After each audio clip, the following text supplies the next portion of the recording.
Good evening, everyone. Lina, Rageshwari, and Amish, if you're there, could you please switch off your, or rather unmute and waiting for both Raga and Amish.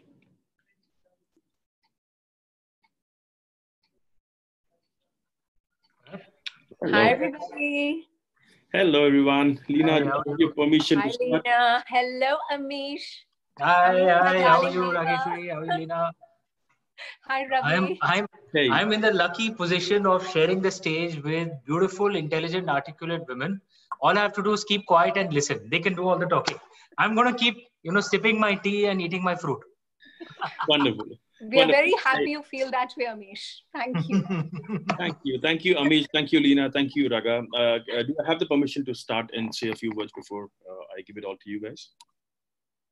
So I'm just very delighted to be here with my dear friend Rageshwari, who I've known for very long. Loads of love. And I was very lucky to do a blurb for her book recently. And I'll tell you what I wrote about because I truly, truly believe it. And that's only after reading the synopsis. Yes, and I've been wanting to catch up with Amish for a very long time. So here we all are. He is amazing, Amish. Thank you. Great. Thank you. So thank you, everyone, for being here. And congratulations on the book launch, Rageshwari. Thank you, Amish. You're launching it. And you do not even know about it. And you could talk a bit about it with all the attendees here on Facebook, YouTube, and all the platforms here. So thank you, everyone, for being on time. Thank you, attendees, for being on time.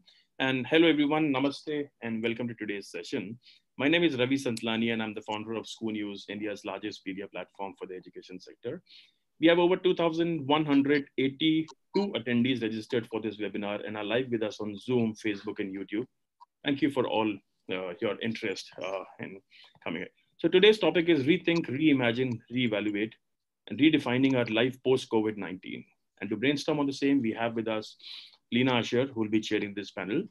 She's an Indian educationist, entrepreneur, and writer based out of Mumbai. She's the founder of Kangaroo Kids International Preschool and Billabong High International School. The journey from one Kangaroo Kids Preschool to a network of Kangaroo Kids Preschools and Billabong High International Schools across 29 different cities in India, as well as in Dubai, Maldives, and Qatar, has been a phenomenal one.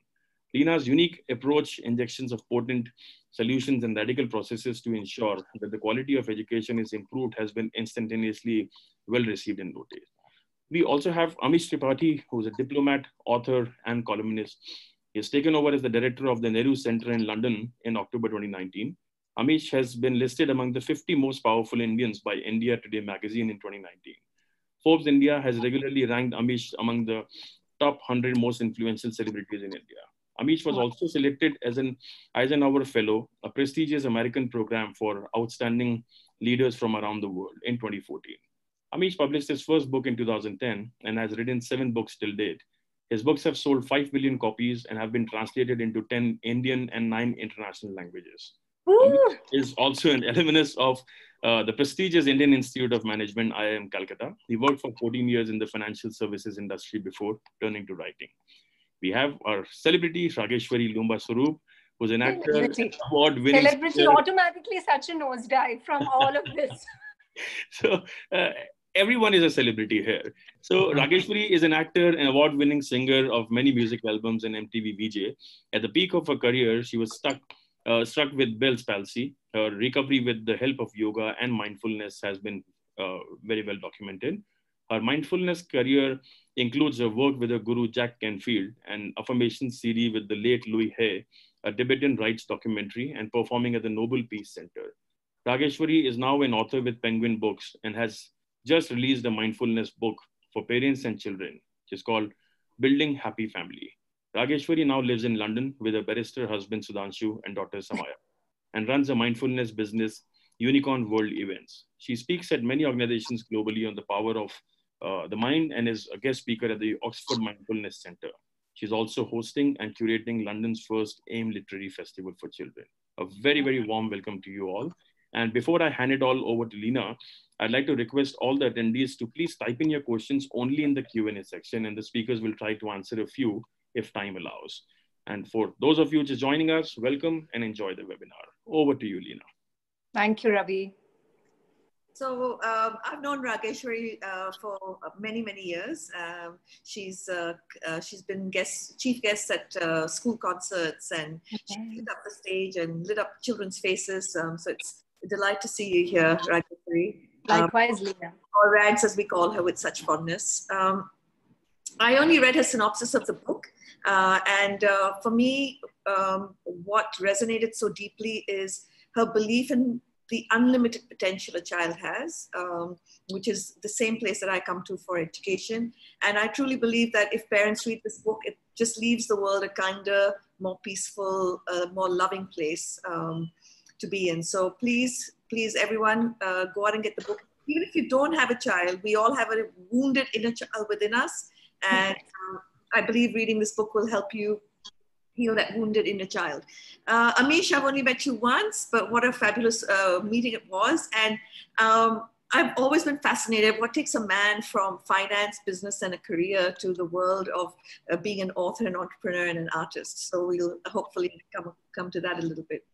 So Rageshwari, Ravi mentioned, your experience with the face paralysis, and very often it's, I've heard Anthony Robbins say it, and many people say that from your deepest pain can come your greatest gift. I know it was true for me in 2006, but also Paulo Coelho often says things like, something that looks like a force that's negative actually shows you how to realize your destiny. So in that vein, if you believe that through your pain has come your greatest gift, how did you take your experience, a negative experience or a challenging, painful experience, and literally turn it into a gift of making the world mindful about mindfulness?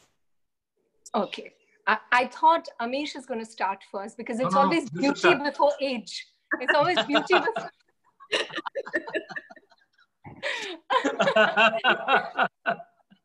So, but firstly, thank you, Leena. Thank you for the question. First, I just want to make space, hello to everybody. Pranam to all my elders. I want to make space, with, for anyone who's more distressed than any of us during COVID times. So, perhaps someone succumbed to it. So, my condolences. I want to make space, sending my gratitude and love to families, especially the ones, who are teachers, journalists, the police, our farmers, people working in the front line. So I want to make space for them. So my love, and I'm sure Amish joins in as well. So coming to your question, yes, when I look back, it's been 20 years when, I had facial paralysis, and you'll see so many, my goodness, so many parallels, because it was the darkest phase for me because I was just 20, 21 at the peak of my career, just after a heartbreak, career come to a standstill. So I was, forced into solitude because I did not want to meet anyone. And it was so interesting because I wanted to, but I did not want to answer the questions at what's happened to my face. But it's so interesting that everything changed when I spent time with myself. As I nosedived into mindfulness only post that. My father worked with Maharishi Mahesh Yogi. So I grew up with Dad always telling me, meditate, meditate, meditate. It was like a broken record. I said, okay, meditate. But here I am sitting when I was facially paralyzed in my room, looking at my study. And then there's this book that pops out. It keeps looking at me. It's Alpha Silver Mind Control. And I started to read that. And I said, what? Power of the mind? I could have attracted this. So my inner world creates my external world. What are they trying to say? And that's when my inner journey actually began. But today, when you look at the parallels, it's so interesting. It's all about the connection with oneself. And we're missing the connection with others, but we cannot connect with others if we cannot connect with ourselves. But what I learned from that journey after facial paralysis, yes, it was tough during that time, but thank God it happened to me, because after that, I started to realize I love challenges. I must love failures, because you could go, to the gym for building muscles. You could read books for knowledge, but if you really want wisdom, and it's work in progress for me, but if you want that, then you must enjoy experiences like challenges and a crisis and failures and mistakes. And that's what I think parents, teachers, educationists must consistently remember to teach children. Just enjoy your failures, enjoy your mistakes. We can program that. It's my daughter. She's just walked in. It's okay. It's okay. Saman, we're going live. My goodness, this was as if on cue. Okay, Amisha, hi, how are you? Because, okay, I can. So if we can teach them to really enjoy, what do mistakes do? What do mistakes do? Can you tell us what do mistakes do? They make our brain grow bigger. So if there are little children watching us, that's what they do. And we can program children at that age, 0 to 7, as Panchatantra always said. And today's science proves that they have that power. And I think that's what I want children to always know. Don't fear mistakes. We love you even more. Oh, don't, sweetheart, my darling. If we do that, the camera is just going to fall. Now, there's Amish uncle. And there's hi, Beta, how are you? You love them. And give a flying kissy, and their papa's waiting, and I'll be back. So you guys know this is as live as it can be. Live webinar with Leena, lockdown with a 4-year-old. I'll be back. So Amish, let me ask you a question while we're waiting for it to come back, because my follow-on question to her is that, do you feel one day we'll look back on this time and say, thank God it happened?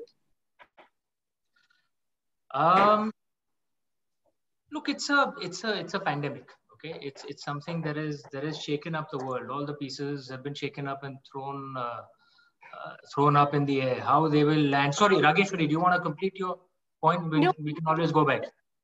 No, sweetheart. All good. So that's all. It changed my mindset about mistakes and failures, and so for me, except for the fear of losing my loved ones, the other superficial anchors that I held on to, I'm really not connected with them. So hence, that's all I could learn from that. And I think that is the foundation for life, especially where our children are concerned. Could say, hey, listen, I'm not really scared of making a mistake or failing. So that's when your children will take chances. Once you teach children to take failures with a different mindset, you have a winner already. Over to you, Amish. Sorry. So the question I was asking you, Rice, from there is, do you feel that one day, if through pain can come your greatest gift, do you think one day we may look at this time full of obstacles and opportunities? And obviously a lot of people have been terribly hurt. But do you think one day we may see that this could be fuel for developing human potential in humanity as? Yeah, so what I was saying is essentially, look, COVID is a pandemic. It is an event, right? Life is not about what happens to you. Life is more about how you react to what happens to you.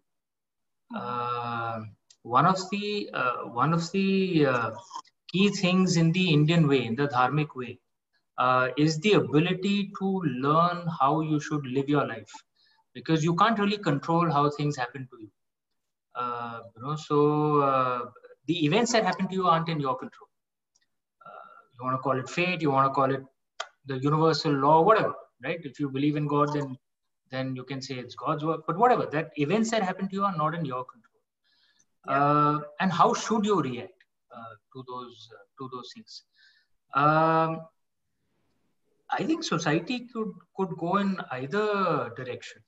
We could rediscover traditions, spirituality, a sense of togetherness, a sense of balance.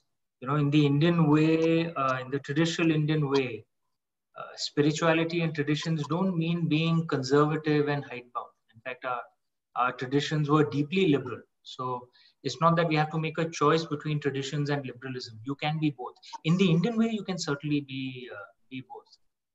How the Western world will go, I don't know. I'm living in London right now. One of the things that one finds out here, Rageshwari, you would have read this as well. So many media reports of people dying alone, at their homes out here. In India, even if you aren't married, even if you're living by yourself, you're never truly alone, right? So true. Neighbors, family, someone or the other is around all the time. There's a plus side and minus side of this way of life. The minus side is we Indians don't understand the concept of privacy. People will be interfering in your life all the time. But the plus side is in a crisis situation like this, you're never truly alone. So will the West, and a lot of the loneliness in the West, we actually have a minister of loneliness, by the way, in the UK government. It was seen as such a problem that they actually created a government department because loneliness itself leads to deaths.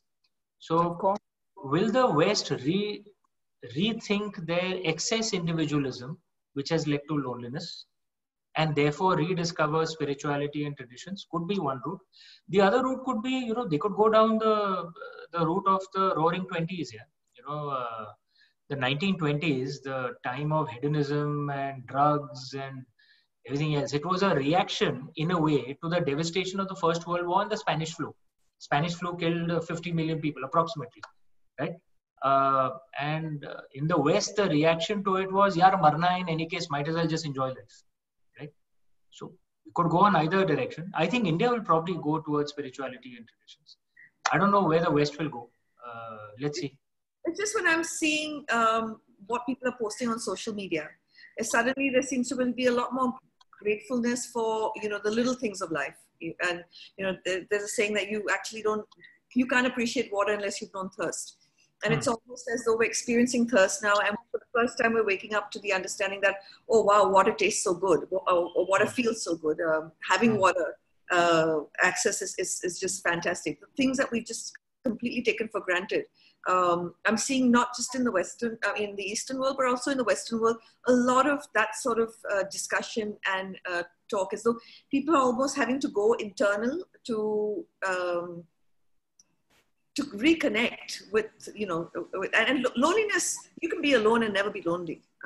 Yeah. If you're in touch with yourself and you love yourself, you can't really be lonely, right? Even if you're. So it's almost a sense I'm getting of that as this forced solitude is happening, as people are having so much more time to stop the compulsion of being busy, that there's a certain amount of meditation, forced meditation that's happening. And I'm just wondering whether, it's going to evolve human consciousness in some way. Yeah, I'll say again, it could go in both directions. If you have a problem being by yourself, then the problem is you, right? Then the problem is internal. And very often, the present age of, what is consumerism at the end of the day? We are not happy with ourselves. So we'll spend money on brands, spend money on stuff to give ourselves some moments of happiness. We'll work loads, earn money, buy that stuff, and then discover that actually it's not giving us happiness, right? Because the voids are internal, right? Exactly. So we have, in materially, humanity has never had it better. Middle classes today lead lifestyles that even the royalty couldn't have lived 100 years ago, right? But it's not that we are happy. We are ripping Mother Nature apart, but we are not making ourselves happy. We're just getting material comfort. So if we can find that balance in ourselves and balance our consumerism with some spirituality, and I think India has some answers for the world on this, and I hope we share that knowledge and experience. If we can balance consumerism with some spirituality, with some self-awareness, it can lead to a better world. But is it guaranteed that we'll go down that path? I don't know. I hope we do. But remember, both Lord Ram and Ravan suffered grief, right? They suffered a lot through their lives. Ravan's reaction to that grief was anger and hatred towards the entire world. That was his reaction. He did suffer grief, to be fair. He suffered a lot. Lord Ram suffered a lot too. But his reaction to that was, the more he suffered, the more righteous he would be, the more noble he would be. So the choice is up to us, what path we want to take. We hope and there's something in the Indian way. There's something to be learned from everyone. It's not that Ravan is this evil monster who we can't learn anything from. There's something to be learned from in the Indian way. There's no judgment in the Indian way. There's something to be learned from everyone. From everyone. I was just going to ask you, Rageshwari, are you sensing And obviously you're a mindful reader and practitioner, so you know your parenting style may be a little different. But I know if I had a child of Samaya's age, I would be thinking that if I had ambitious thoughts for her, my thoughts are almost changing now. It's no longer about the doingness of humankind. It's about, if I could teach her the beingness of humankind, it would be, you know, even this fragility of life, or the fact that life is not, you know, that we've taken it so much for granted. Is there anything that's changed in you as a mom? You know, I had the benefit, you know, Leena, I married so late and I had my child so late. And also thank goodness I went through whatever I did. So when I knew that I had Samaya, I wanted to really firstly nurture my own inner wounds. So when we even talk about changing people right now where the pandemic is concerned, the ones who already are on this journey of inner work, they're not going to wait for the pandemic to end to change. Their journey would have begun now. And if it's already begun, they'd be like, listen, I'm fine with this. I'm fine with this, because they're so connected with themselves that they're fine being alone. They're okay with not going to a restaurant. They're okay with the trappings that Amish called, right? Consumerism. They're okay without the penthouses and the cars. They're like, okay, I actually need very little.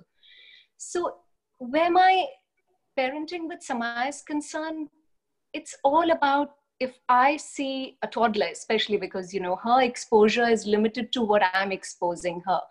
When it's a teenager, then of course, if I see a lot of stress and anxiety in them, then I would say, are you watching too much TV? Are you hearing a lot of the news? Because there's a difference between awareness and addiction. And people are waking up and they're on the news and they're counting the numbers. And energy goes where focus goes. So what are you focusing on at this point? That's very, very important for all of us to know. So thank goodness that science proves that each word has a frequency, each word has an energy. And what word are we always thinking about today?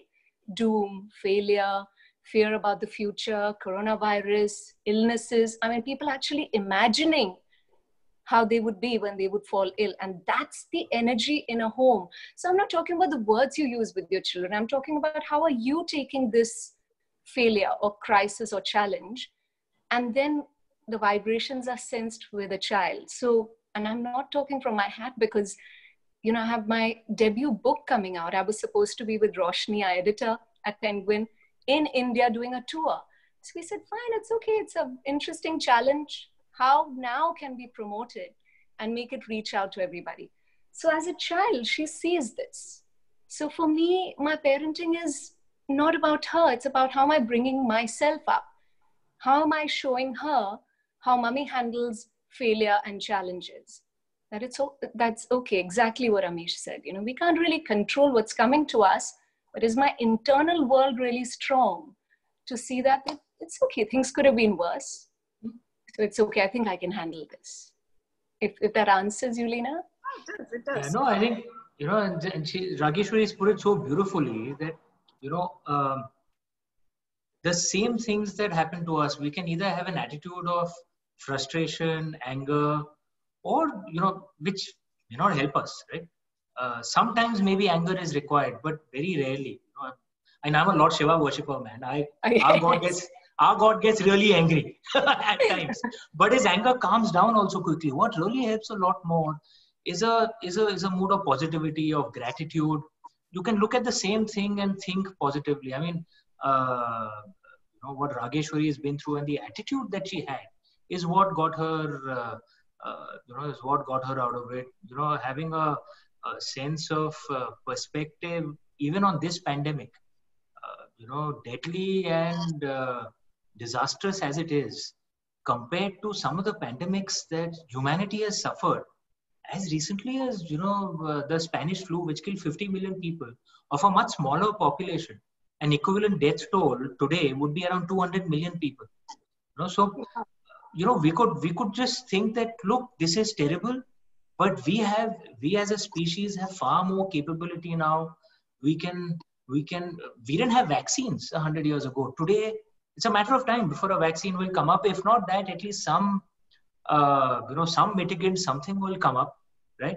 So we can always look at things a little positively and fight life. All of us go through ups and downs of life. As Lord Buddha had said, grief is of his 4 noble truths. The first truth was grief is the fundamental reality of life. Okay, you can't have that attitude कि मेरे साथ क्यों हो रहा है, सबके साथ हो रहा है. Everyone suffers grief. What sets you free is just accepting it. Yes, okay, this has happened, part of life. Now, how do I move ahead, right? And that's what actually helps you live life productively and positively. So Rageshwari spoke about the energy. It's almost like the energy you give out is the energy you attract back, right? And you spoke. I saw somewhere on one of your posts that you visualized writing the book. Oh yeah. Yeah, and the same thing. I've written for Penguin as well. I did exactly the same thing. I visualized writing a book, and I got an offer. I didn't have to chase it. Now I'm asking.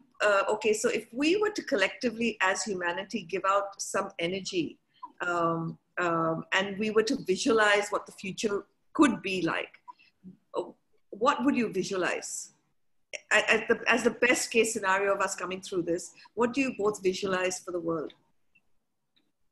Amish, आप बोल. No, पहले आप.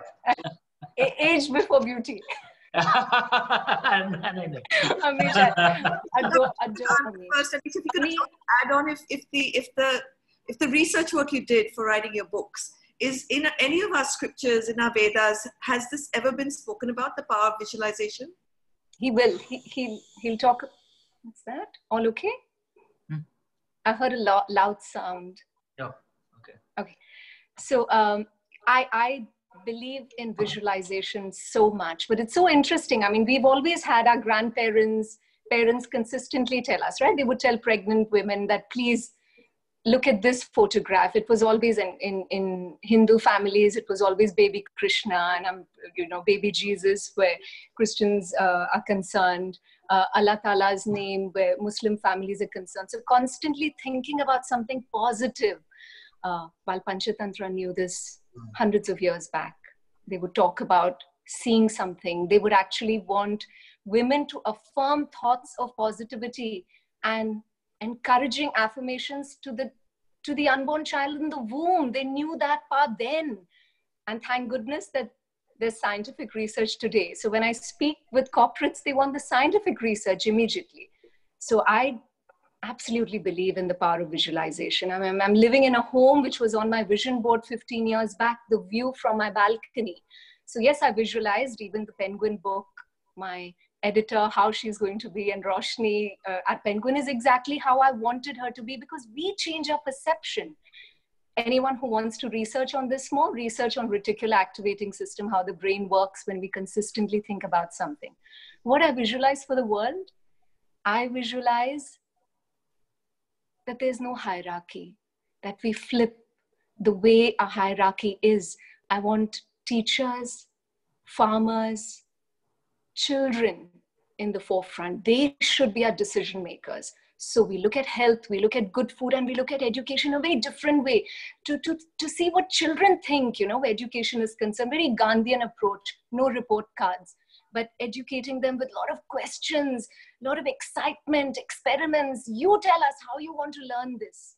Why is it that our children don't want to sit and learn A, B, C, D, 1, 2, 3, 4, but they're fascinated with stories? How can we, turn that around? So, and then on a lighter note, there are so many other, definitions that can change, the definitions of success, that I have to be a CEO to be successful, or I have to have a car to be seen as successful. I have to marry a girl who looks like this to be seen worthy. Why women are programmed that we have to look at someone who has to be good on paper. These definitions, these subliminal programmings that we put into our children, all that has to change. So I want men to not have that stress, that they have to, have this kind of a bank balance to woo a girl they like. I mean, some of the coolest men don't come and say hello to a girl because they may think, I don't think, I think she seems high maintenance. I mean, my husband thought that, Amish and Sudhanshu are very close friends. My husband, and we were introduced, it was an arranged marriage setup where he said, and Nidhi, his cousin sister, who God has introduced. My husband actually rejected me, seeing my photograph. He said, oh my God, she looks like a troublemaker. She looks high maintenance. So I want this definition to change. Women, also the definition, what we think of success, and we're bringing up our children. Leena speaks on this beautifully, about how we need our children to believe that they're successful now and they will always be. They're perfect the way they are. The moment they're perfect the way they are. Because I think when we find, if we think our children are not good enough, it's because we deep down think we are not good enough in some way. So we've got to first accept ourselves. Because of course we've not been told that, right? Our patterns of our well-meaning parents, our well-meaning teachers saying, no, you have to come first. You have to be good in maths. You've got to be good in this. You've got to be good in that. That's when you're perfect. So that's what I visualize for the world. How about you, Nish? Look, in the in the Indian way, there are a few things that, I mean, in our traditional, in the Vedas and the Upanishads, there is a description of the Brahman.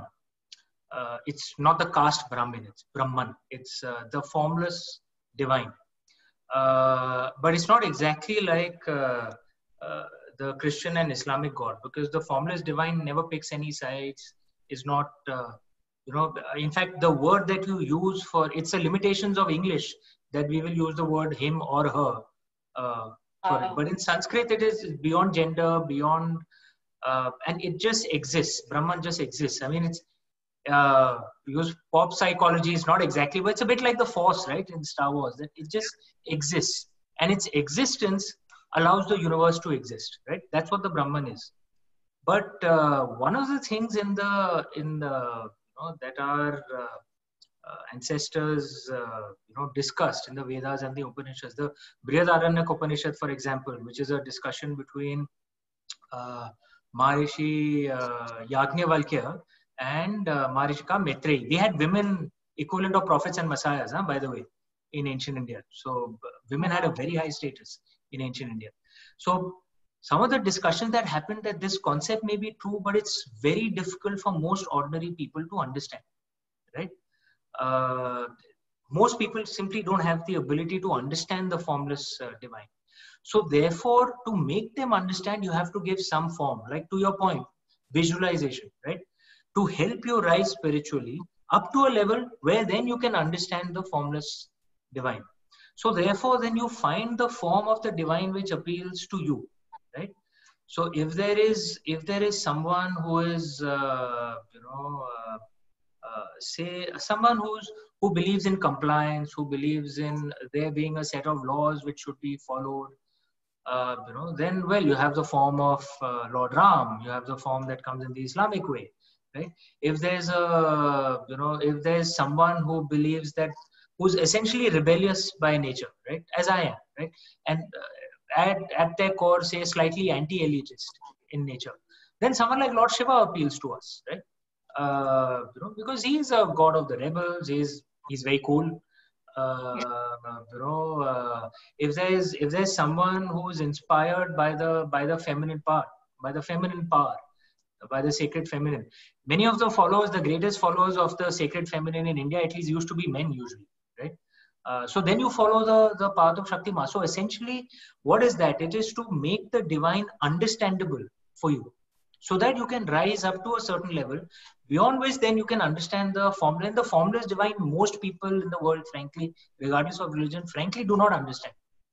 One of the ways our ancestors used to tell us that, how do you know you've understood the formless divine?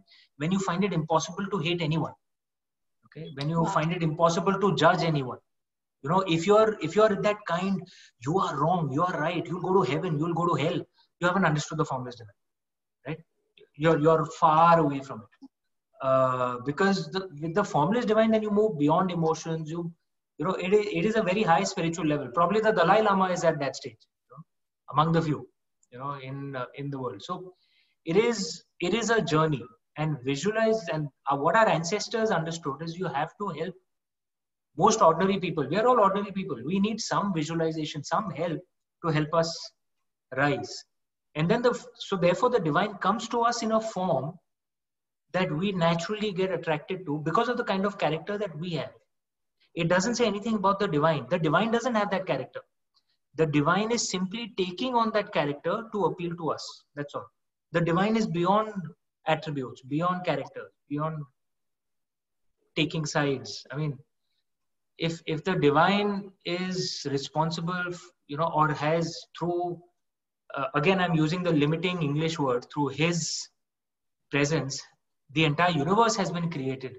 Why will he care about what religious path you're following in a tiny little speck called Earth? Which is not even a rounding off error in the universe. What difference will it make? Wow. Right? But most people don't get that. So you need a path to rise. So Amish, you've spoken about karma before. Do you in any way feel that this is a collective karma that we're experiencing? Yeah. Because dharma and karma exist at various levels. There's a Sanatan dharma, which is no beginning, no end. And there is the Yuga dharma, which is the dharma of the age.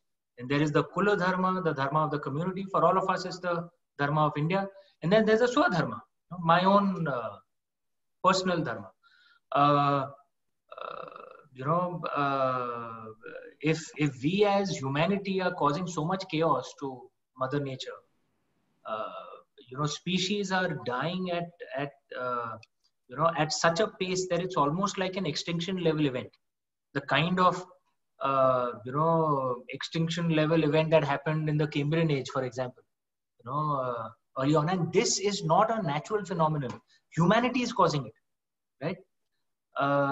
What's the characteristic of a virus, if you think about it, right? A virus is essentially a creature which keeps expanding and multiplying at a geometric pace and is so greedy and voracious that it destroys the very environment which is giving it sustenance. And from the perspective of Mother Nature, humanity, we are a virus, right? And if then has Mother Nature, like, one of the things in the Indian way is there's no good and evil. Evil is a judgmental word. Essentially, evil just rises to balance. If there's excess good, then it causes evil. Matlab, there's excess our greed to a level was good because it raised our material wealth to a level. We wiped out poverty, we wiped out hunger, all very good. But when we take it beyond all limits, we are destroying Mother Nature itself. Then Mother Nature has to balance things. And maybe the coronavirus is a way to balance things. And it's an opportunity for us to rethink of our way of life. It's a bad time for us, humanity, as humanity. But it's a damn good time for the rivers, for the air, for animals. It's a good time for them, right? And Mother Nature doesn't look only at us, right? It looks at all creatures. So what can we learn from this? It's an opportunity for us. So one of the big, so one of the things I've become a lot more mindful during this period of time. I'm very mindful of what I use and how much I use. I've turned vegetarian from being a non-vegetarian. I used to eat meat. I support it completely. I used to eat meat. We're a Shaivite family. We eat meat. It's actually healthier, man. I've progressively turned vegetarian, and boss, the world cannot support 7 billion meat eaters. So I just destroy the environment. Sorry, Rageshwari. You also support vegetarianism, from what I know, Rageshwari. Yes, I do. Okay. but I have to. I cook non-vegetarian food. Yeah. But he's very sweet. When Amish comes home, he'll say, "I can eat anything, but I prefer vegetarian." You put out your bowl and whatever comes into it, you eat without judgment. Please, everybody, please eat whatever you like. Yeah. No. So I'm just saying. But it's better for the environment if we can learn. Yeah, I saw a video that Philip Woolen spoke about from England, and I didn't know that if we all turn vegetarian, we'd be able to eradicate hunger. I mean, yes. Right. Monumental. And if I'm here and I'm thinking about the future of children, then obviously it's one of the things. And secondly, I saw the video of the Wuhan market where all of this started. And if there's anyone who wants to turn vegetarian and can't, please watch that. So, is there any change you've made in how you perceive your life going forward because of this? You know, I wanted to add to the previous question about the parallels in life, that could we have, caused this? And absolutely. If you look at from how someone from out of planet Earth would see us. We were couples sitting as they're dining in a restaurant, busy on the phone. Teenagers not wanting to speak to their family on the dinner table, in their room, on the laptop. Everybody's like tick, tick, tick, tick, tick, watching TV. Tick, tick, tick. Everybody seems like a zombie, semi-coma viewing everywhere. So as if there's this divine force, the force who said, this is what you want. You just want to go and be by yourselves with technology. Here you go. Aye, Captain, your wish is my command, because that's all we were doing. When you look at everybody, we're not having meaningful time with our family. Everybody's so busy on the phone. We take text messages, WhatsApp calls more seriously. Children calling out to parents, sometimes say, "Ek minute, haan beta, TV band karo," but they are busy on the phone. So it's so interesting, parents leading their lives. It's almost like a paradox. So I feel, yes, it's for us to now reflect, my goodness, no, actually, this is not what I want. I want to cuddle my family. I want to be with them. I want to introspect. I want to have a connect with myself. I do love myself. And now with this new viewpoint, I want to now go out there and connect people. So this is what I think. And sorry, sweetheart, then what else were you asking us, Leena? What was the next question? I've gone into your answer. I've forgotten my question. He asked, how do you think life will change post this pandemic for you? For me personally, like I said, right, I was ready to go on tour. So I personally just think I'm fine. If I have to be fine right now, I'm not someone who's waiting now when the lockdown is going to go away. I'm going to connect with my family much more, connect with my husband much more, connect with my daughter more. No, it starts now. It starts today. And for anyone who's going to make that change now, because each day is your life in miniature. You want to make the change now, automatically the pandemic or the lockdown will not bother you. Because I also know we're the lucky ones. Anyone who's joining us here on Leena's page, we are the lucky ones. Yeah, true. Even if we get bread and milk, and I know Amish and I, London, 2-3 days, it was difficult for us to get grocery. But other than that, it was okay. Like, we are so lucky that we have a home. We're so lucky, that we're alive. We're so lucky that we're enjoying good health. I mean, there's just far too much for us to be grateful for. So, and we will survive. And everyone say, when I do a talk like this, I love it when people say, yeah, but I'm stressed about my bills. And I said, be mindful, don't rush into the future, adapt now. What can I do? Because currency is not always the currency that you make, it's the currency. I mean, this human interaction right now is currency as well. And now when things open up, I know I'll double my income. I know I'll make more. So how can I adapt now? You become present. Think about it now. Leena, you must ask Amish about adaptability. He speaks brilliantly, because this is what he was talking about when we were talking about after the lockdown. And he said, you know what? We have to just tell ourselves and our children, adaptability. So Amish, I want to hear about adaptability. I also want to understand how you made the big jump from the financial world and business to being an author and artist. I mean, for me, it's a monumental ask, because I'm hoping a lot of teachers and parents are watching. And I'm always, I'm always wanting parents to allow kids to follow their calling, their meaning. Passion's a very broad word, but something that gives their life meaning. How did you make that jump, and how has life changed for you? How did you adapt? I'd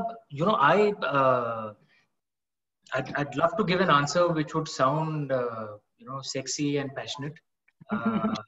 But the reality is, I wrote my first 2 books along with my job. I resigned only after my second book, only after my royalty check became more than my salary. So it was a very pragmatic decision. You approached it with a banker's mindset. Correct. And one of the things that we learn in the Indian way is have a balance between the head and the heart. You should use your heart to decide the destination, but use your head to plot the journey, right? Because if you listen only to your heart, you might jump without thinking. And what is a dream that was a source of happiness for you will actually become a nightmare, which is terrible, right? And if you ignore your heart, listen only to your head, then wo zindagi bhi koi zindagi hai. You'll not enjoy life. So I have a balance between the two. That's the way I approached my writing career. Could anything have been different in your childhood that could have got you to your finding your meaning earlier? Or do you think this was just the way it was supposed to be? One can always go back and think about things that can change. But remember, I was talking about group karma. I love the country that I was born in. I absolutely, I'm a highly patriotic guy. But we all know what India was like when we were growing up. I'm 45. We didn't have as many opportunities when we were growing up. And I come from a middle class family. So, बाप दादा का आशीर्वाद है, जायदाद कुछ नहीं है. Okay? So we had to be practical and pragmatic, right, in our career choices. So no matter what you like, you would be practical and pragmatic. यार MBA करो, अच्छी नौकरी करो. You have bills to pay, and there's no dishonor in that, right?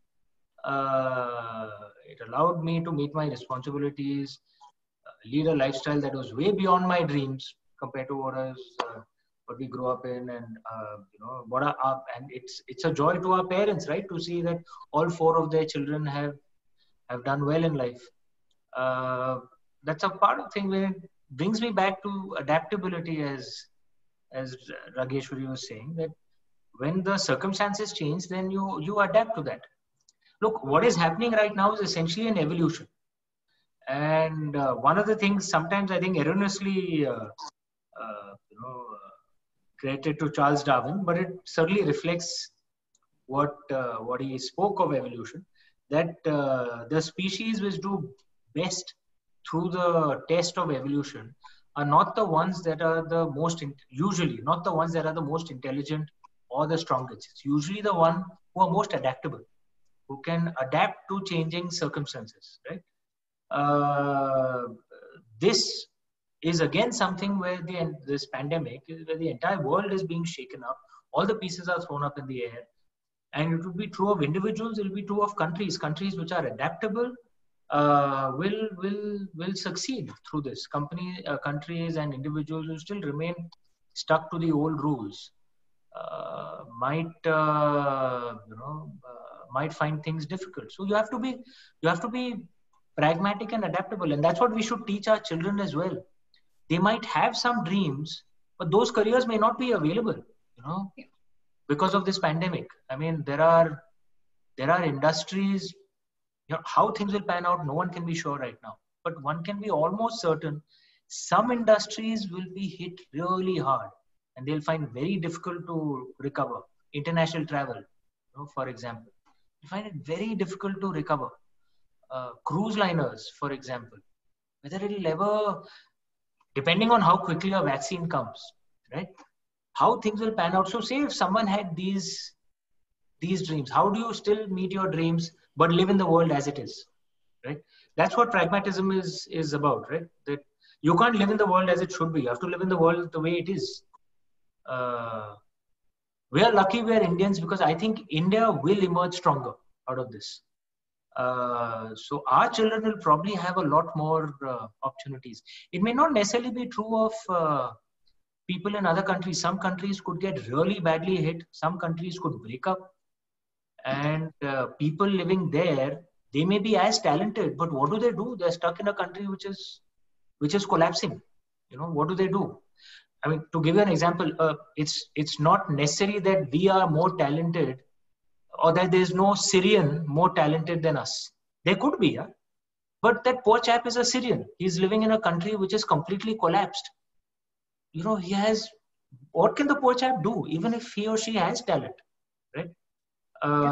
So there are challenges of life, and you have to see the world for what it is, and then adapt and find ways to thrive and succeed in that atmosphere, while still, keeping your heart alive, while still trying to, achieve your dreams, head and the heart together, net. That's what I'm saying. So we're at 5:53. I'm just wanting to take some questions from the people who are watching us.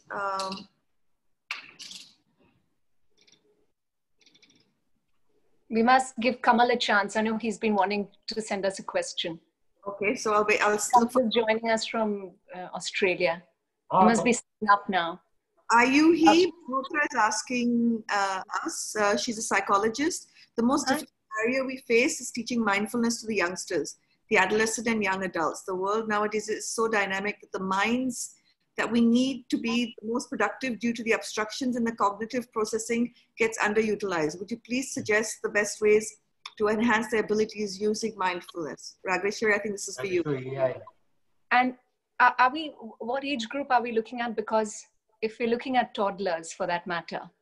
I think the age group is not defined. Okay. And what's her name? Her name is Ayuhi. Ayuhi, thank you for the question. Actually, where mindfulness is concerned, the gurus, the teachers of mindfulness are children themselves. That's it. Because what is mindfulness? It's about being in the present. So as science research tells us, we have over 60,000 thoughts in a day, and 90 to 95%, we're always thinking about the past, the guilt. I did this, someone else did this. So either guilt or anger, or we're worried about the future. Will I be able to buy this house? Will he marry me? Will she marry me? Will we be able to make enough money? So we're consistently jumping. And because we lose this amazing portal, this present moment, we lose creativity. Children, that's why, peak in their potentiality. They get whatever they want because they're so present. Ask them if they have a problem with someone who hurt them a month ago. They won't remember. You're my best friend now. They're not bothered if mommy is going to give them chocolates or candies tomorrow. They're concerned about everything now. So where children are concerned, they are mindful. We do not have to worry. We have to stop asking them to hurry up, hurry up, hurry up. Let's go to the party. Hurry up, do well. Teacher is not going to be happy with you. Study well. What's going to happen to your future? Are you going to become like your mommy and daddy? Suddenly the child is like, what? I have very great ideas about my future. My parents are putting these kind of fears in me. So leave the toddlers. For example, if your child has fared badly in the past, and we remind them, because the intentions are honorable. I agree. Teachers, carers, parents, the intentions are always honorable. But we energize them and encourage them where today is concerned. Consistently tell them, you are a genius for me, my darling. I know you're going to do brilliantly. Come on, let's do this together. I know you are brilliant. So we don't say it the way it should be said, which is the truth. We're consistently worried about the past and the future. And that's all there is to it. And Amish said so beautifully that careers we are chasing today may be non-existent tomorrow. So teach your children about the genius that they do have within. Consistently tell them they're perfect the way they are, because look at the problems we adults face today. We teach our children everything, history, geography, math, all of this. But when we grow up as adults, what are the problems we face? Not problems connected to history, dates, or lengths of rivers. How to rise from failure. How do I recover from a heartbreak? How do I recover from financial downfalls? How do I believe in myself? How to never take rejection personally? Amish is a living example. I mean, he self-published his books. And not to say my first album, I mean, every record label said no. The critics panned it and it debuted at #1. We couldn't believe it. So it's very important to tell children, rejection is not personal.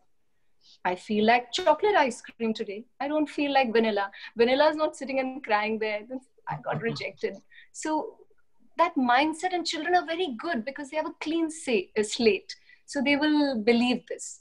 So that's all, I'd like to share. So that also answers Cherry Dhawan's question, which was a little bit similar. Then there's a question from Amish from Jyoti Mendrata.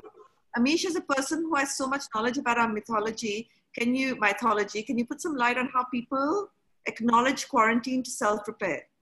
So a message to youngsters perhaps to face that and do that. Some youngsters are misled with things like the Boris Becker locker room on InstaFad. Sorry, what's the locker room? I don't know. Okay. I think, I mean, in a way, this was essentially what we, what we discussed through, through much of this session. That what can be learned from the wisdom of the ancestors and philosophies. If philosophy is just something that you're reading in a book and discussing with your friends, then it's a complete waste. Philosophy is something that you need to apply in your life. That is the purpose of philosophy. And how to lead a productive life. Look, challenges and ups and downs are a part of life, man. Failures and successes are a part of life. If you're going to allow challenges to weigh you down or to wind you down, then then you're not leading life as it should be. And if you're gonna, if you also get into that negative attitude that why is this happening to me, it happens to everyone, man. Ups and downs are a part of everyone's life. I've had a very difficult personal situation the last 3-4 years, series of problems. One has to, manage life as it comes. That's you have no other choice. And philosophies that we learn can give us the tools to do that. And there's something that that's useful whether you're young, old, or anywhere in between. So we're running out of time. So the last question, which from Swanshuta Dash, what are your views on COVID-19 being a suspected bioweapon? Yogeshwari, you want to go for this? I'm a diplomat. I'm going to take the fifth. I can't answer this. I look at it from a mindful approach. Whatever you look at it, we always, as a human race, we always want to find the blame. We want to blame someone or the other. I'm looking at it that way. We always want to blame the husband. We want to blame the child. We want to blame the government. We always want to blame someone because it helps us prove to ourselves that we are right. So whatever this is, whatever gives you peace, let it be that. As long as you let it pass, observe it, because, these kind of challenges come and they, you call it a dagger, you call it a sword, they hit us once, but when we consistently think of them, it's like consistently hurting ourselves again and again and again. So for me, I think of it that learn from it, reflect, learn adaptability. I mean, companies who were thinking, how do I turn my business around? I don't want people to work in the office. I want them to work from home. They've always thought of that. They didn't have a, plan in place. The moment the lockdown happened, they had to adapt within 24 hours. So people have learned so much, children for that matter. Teachers who are so gifted in one-on-one, are like, my goodness, how am I going to handle e-learning? Lena will tell you that with her team. Adapted, fabulous. Next day, children in school, in front of their laptops. So for us, we need to just look at it like, great, this is a challenge and there will be more. So I'm also seeing the positive sides of things because, especially in places like Bombay, highly densely populated areas, kids spend too much of their time on the school bus. I've always been saying that we need a hybrid version of schooling.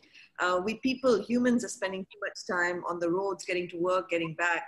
We've found that we can work just as constructively and creatively and productively sitting at home. So I actually see a big shift going forward with a lot of people understanding what this has given back to them in terms of time and opportunity, and it's sort of shifting the way collectively we think about our work and everything else. Yes, reevaluate. On that, I completely, Lena, on that I completely agree with you. The tech industry will boom as a result of this, and this will actually impact lifestyles. Because if you can actually manage work remotely by using a tech platform, then, within a few years, people could start thinking, why do you need to live in a big city where you're, spending, some obscene amount for a tiny flat? Sell that flat, go to a city which is 50 or 100 kilometers away, where you'll have a fantastic lifestyle. It'll be cleaner, and work from there, and then come to the main city, once a week or once every fortnight. This could change cities. This could change travel patterns, and if countries which manage it well, it could improve things dramatically, and especially look. Countries which can be a market in themselves, countries which don't need, look, the present era of globalization is going to die out, right? So it's a problem for small city states, small countries which are essentially export driven, which depend on other countries. But a country like India, we are more a continent than a country. We actually, frankly, we don't need anyone else. We can produce and consume everything by ourselves. Okay. Yeah. Then we can actually use this to really build a much better world. We can decongest our cities.